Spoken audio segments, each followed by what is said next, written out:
Welcome back for our second day of these linear factors and zeros of polynomials. So to begin, I'm just going to really quickly going to review what we did previously. So I want you to write a polynomial standard form with 2 and 5 as roots. Now remember, when we're writing these equations from the roots, from the zeros, we're always getting the opposite of what we'd expect. So that 2 creates a root of x minus 2 because we need that to be 0 when x is 2. The other one we need to be x plus 5 because when we plug in negative 5, we need that factor to become 0. So remember, when you're creating the factors from the zeros, you're always getting the opposite of what you'd expect. And now, if I want it in standard form, now I'm just going to FOIL this out. So I get x squared plus 5x minus 2x minus 10. And after I do that, combine my like terms. Oh, I apologize. So I get y equals x squared plus 3x minus 10. Right? So that's just a little review from yesterday's notes. Now we're going to take this and develop it a little bit further. So today we're going to introduce the idea of the conjugate root theorem. So you've already experienced square roots and imaginary numbers. Now there is a special property about them, this conjugate root theorem, that says if you have if you have an irrational number, so a plus square root of b, so a radical, if you have that form of a number, then you know that its conjugate, this a minus square root of b, is also going to be another root, another 0. Same thing for imaginary numbers. Now, back in chapter 4, remember we dealt with these conjugate pairs for imaginary numbers, a plus bi. Well, that means automatically you know that a minus bi will also be a root of the polynomial. So basically what this is saying is they always come in pairs. Any radical and any imaginary number always come in a pair for these roots. So we're going to practice identifying them. So for each of the following, write an additional root you know would be the solution to the polynomial by the conjugate root theorem. So here, I'm going to focus on this, all right? So again, I identify that I have a square root as a solution. Now, right now, it is 0 plus square root of 2. We can kind of think of it in that form. Just like last chapter when I was teaching you the conjugates of imaginary numbers. If it's just a square root, think of it as 0 plus that root. Well, that means the additional root would be 0 minus the square root of 2. Or again, you don't even have to show the 0. That's just to help you begin thinking about these. So all you have to put is negative square root of 2. That'll be an additional root because that is the conjugate of positive square root of 2. Now, in our next one, so the negative 1 and the 3 are fine. That 5i, I'm going to identify that one. So, again, right now, if you need to think of it in its full form, 0 plus 5i. And again, just like in 4-8, 0 plus 5i, well, its conjugate would be 0 minus 5i. However, you don't really have to show the 0, so you can just leave it just like that. That'll be the conjugate. That'll be its pair root. And in this one, the 0 is fine. However, we have that 1 minus square root of 3. So if we need its conjugate would be 1 plus square root of 3.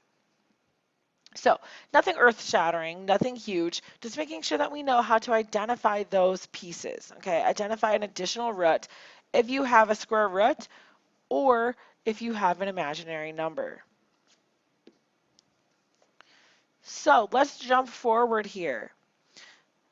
So we want to write a polynomial with rational coefficients in standard form, given the following zeros. Well, don't forget though, that if we have these, we need to make sure we are including the conjugate root. So we need that additional root of negative square root of 5, the conjugate of the radical. And now I can start constructing my polynomial. So remember, a root of 0 will just give me an x. That will give me an x minus square root of 5. That will give me a root of x plus square root of 5. So I lay out all of my roots, okay, all of my factors.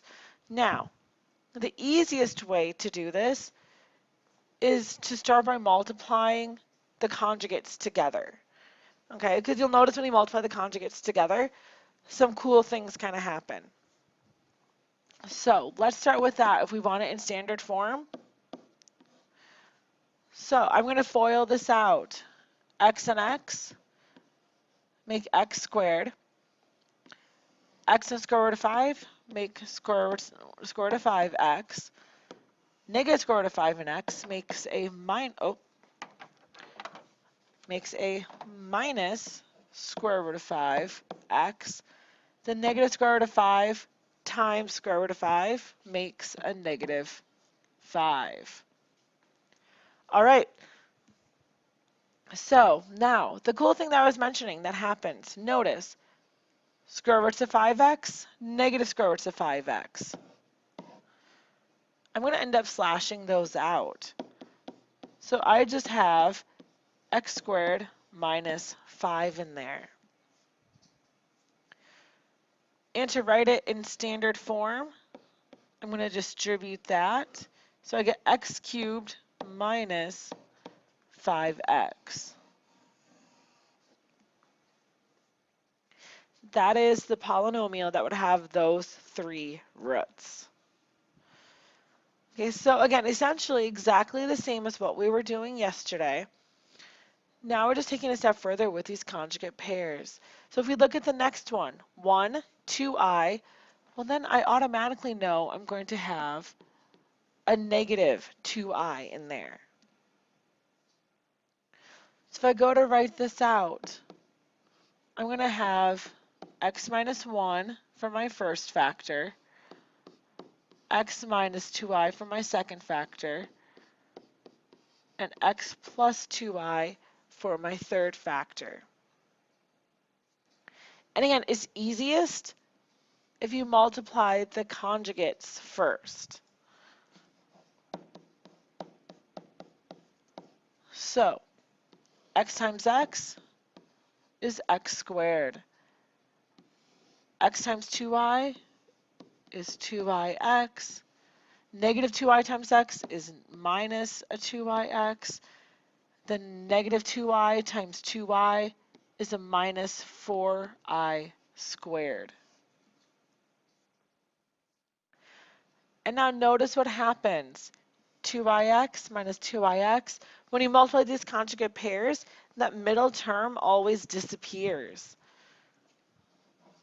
So we have x minus 1.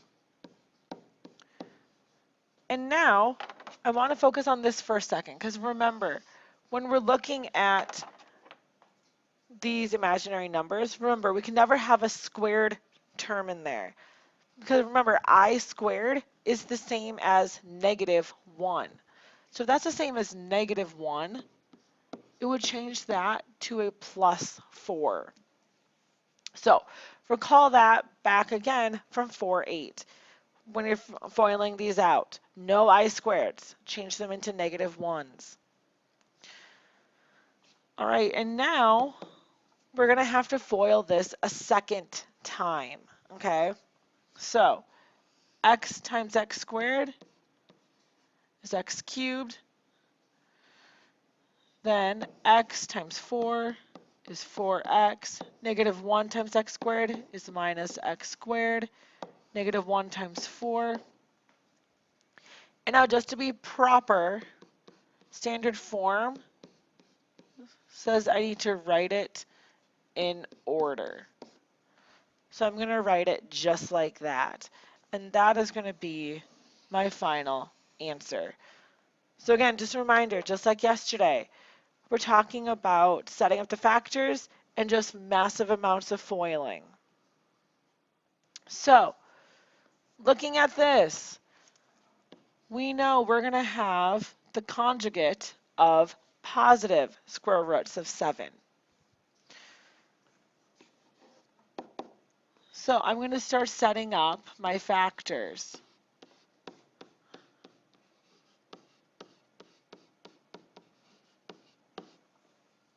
Okay, so I construct my 3 factors once I've identified that extra conjugate one.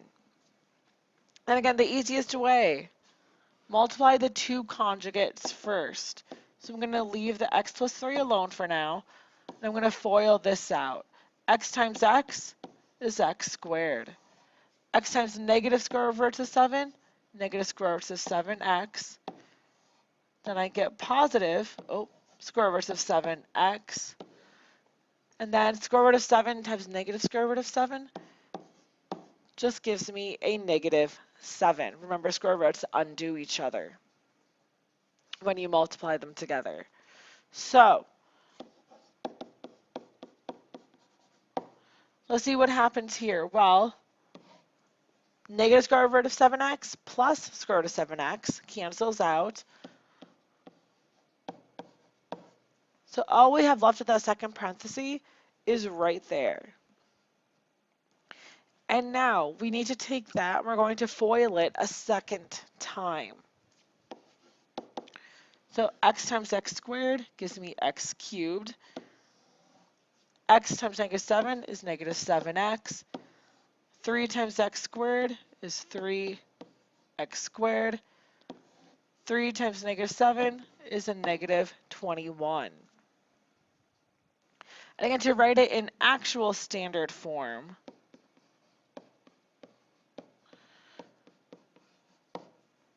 I'm going to write it just like that. And that will be our solution. Now, one last example before I let you go here. So here, notice we're going to need 2 conjugates. We're going to need negative square root of 2, and we're going to need negative 3i. So for this one, we actually have to add 2 more zeros to this one in order to get a complete solution. All right? So when I'm setting up my factors, I get x plus square root of 2 and x minus square root of 2. And then I get my factors for the i's. Now again, here, when we're doing this, now for the first time we have 4 factors. But when factoring this or when foiling this out, I'm going to make sure still that I'm grouping my conjugates together as I'm foiling. So x times x is x squared. X times negative square root of negative 2 is negative square roots of 2x. Square root of 2 times x is a positive square root of 2x. Square root of 2 times negative square root of 2, again, multiplying a square root times itself cancels it off. And I don't have space to write it to the side, so I'm going to keep going over here. Next, I'm going to FOIL those 2 things out. So x times x is x squared. X times 3i is positive 3ix. Negative 3i times x is a negative 3ix. Negative 3i times 3i is a negative 9i squared.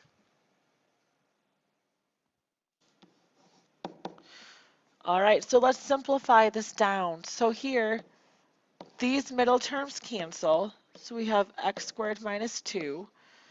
And those cancel, so we have x squared. But then remember, this I squared is a negative 1. So meaning we're going to get a positive 9 there. So now that we've done that, well, one more time, we actually have to FOIL this out. So x squared times x squared is x to the 4.